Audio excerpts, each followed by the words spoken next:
చక్కని సీతకి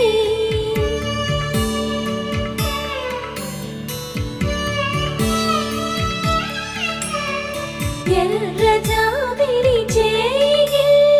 రాముడేడని అడుగుతుంటే